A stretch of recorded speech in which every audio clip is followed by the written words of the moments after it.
Asiwaju Bola Ahmed Tinubu ABAT series. Why Kashim? So they are trying to explain to us why Kashim was chosen as vice presidential candidate to Bola Ahmed Tinubu. Somebody is writing on their behalf, and let's see what he has to explain to us. Along the Kaduna-Abuja Expressway, among the very numerous filling stations is Maxine, owned by an Igbo man, just like the millions of investment Nigerians of Igbo descent have all over the north. Kashim Shettima, then as Borno state governor, had stopped to buy fuel for the long trip to Maiduguri way back in 2017. In a viral video, he could be seen preaching patriotism, one Nigeria, assuring Maxine that he should be comfortable and feel at home and execute his business endeavor as a son of the soil. You are an Arewa Igbo man, he declared. You belong here, and I hope and pray you are not a subscriber to one of those divisive ideologies. Mr. Maxine enthused that if he had such huge investment in the north, where would he go to? At that time, PMB was just 2 years into his first tenure. Kashim was on his 6th year as governor, and Sir Asiwaju was 5 years away from declaring for the presidency. And yet, Kashim, golden boy, Jasedi Baban Zulum, father of modern Borno, was out there preaching Nigeria. Kashim is not and never was about being VP being VP. Kashim is a natural and a brilliant administrator who was the best among equals. He was the best performing governor up to the Niger, arguably the best in the country at that time. So if you bring in the war against terror for context, hear from Jagaban Sir Asiwaju himself. I did not choose Senator Shettima so that we could form a same-faith ticket. The ticket was constructed as a same progressive and people-based ideology ticket. I made the best available choice at my disposal without recourse to religious sentiment.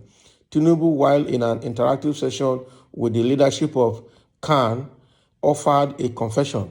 I selected Senator Shettima thinking more about who would best help me govern. Picking a Christian running mate would have been politically easier, but the easy way, you see, is usually not the right way. The selection of a running mate is at once a very momentous yet very intimate decision. Resting such a key decision on religious affiliation as the primary weight did not sit well with me. I am not saying there were no good and adequate potential running mates of the Christian faith. What I am saying is that the times we inhabit do not lend themselves to a Christian or Muslim solution. We need the best solution. Every time I thought about it, and I did think a lot, I came to the same conclusion: Kashim Shettima.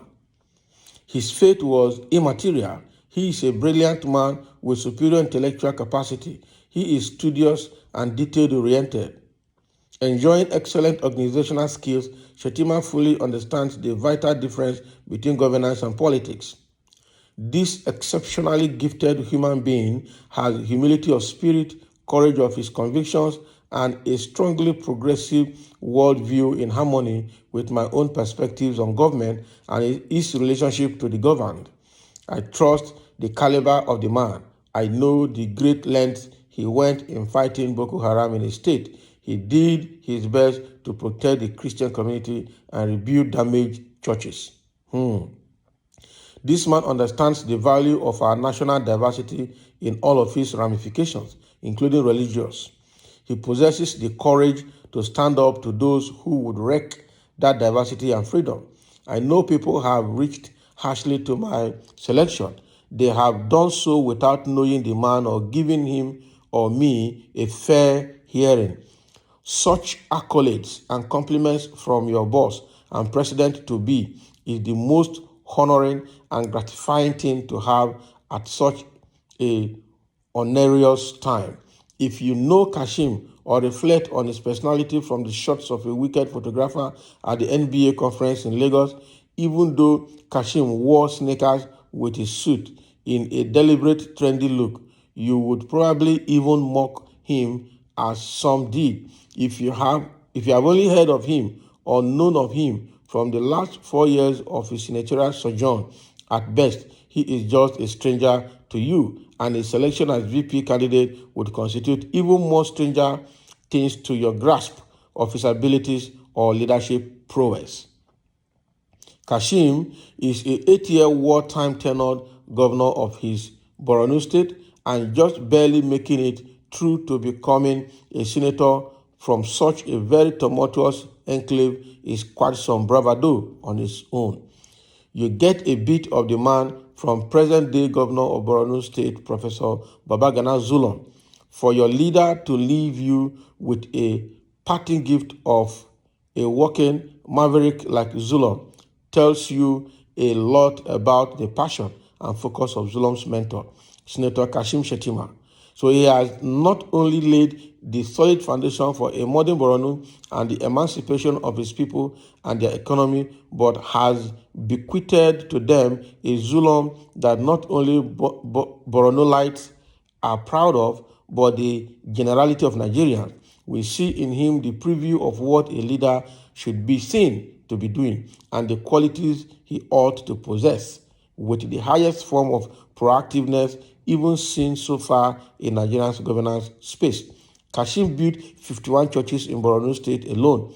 Kashim has built more than 16 manufacturing plants fully functional in Maiduguri. He also built over 2,500 houses in multiple estates across the state, including the final establishment of the Borno State University, a 250-bed ultramodern hospital named after Mariam Abacha. Is situated at Dekwa Road, specializing in women and children's medical cases, the first of such in Maiduguri, 49 mega schools, fully equipped and furnished, and then air-conditioned, all for the use of everyday pupils as children of Borno State citizens.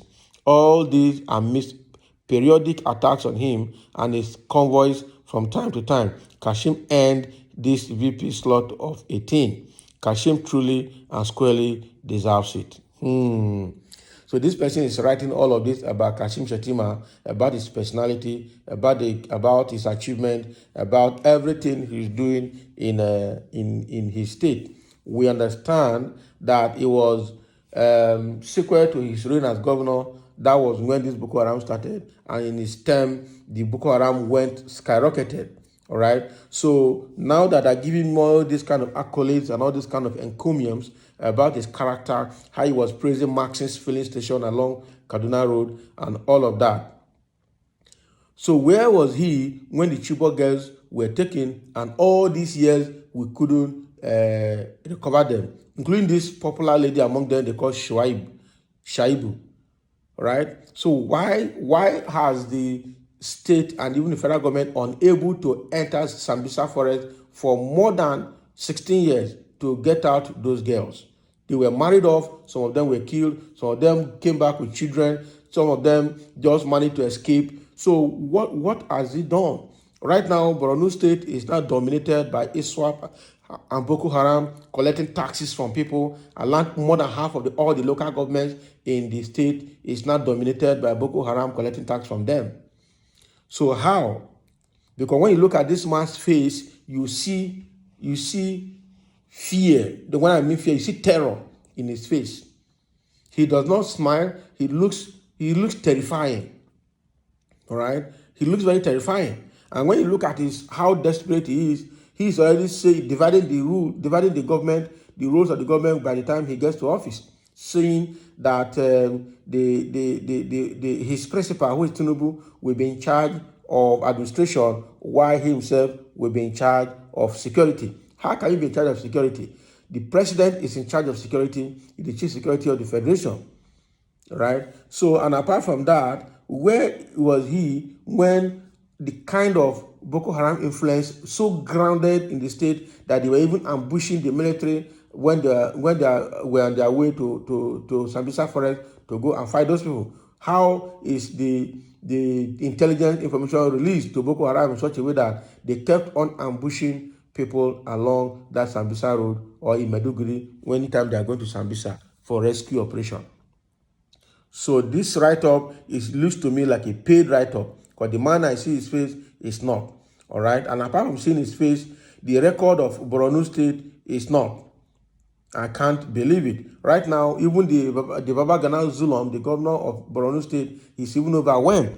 And now there's little or nothing he can do about recovering that state from Boko Haram. And the federal government is not doing anything because the Boko Haram and the SWAP are their people. After all, Buhari said it, that the fight against Boko Haram is a fight against Islam. It's a fight against the Northerners. It's a fight against the Hausas. That was what Buhari himself said. And that is the reason he refused to fight the Fulanis. He refused to call them to order, because there's a Fulanization agenda to take over Nigeria, because they believe the own Nigeria is their property and they should rule Nigeria.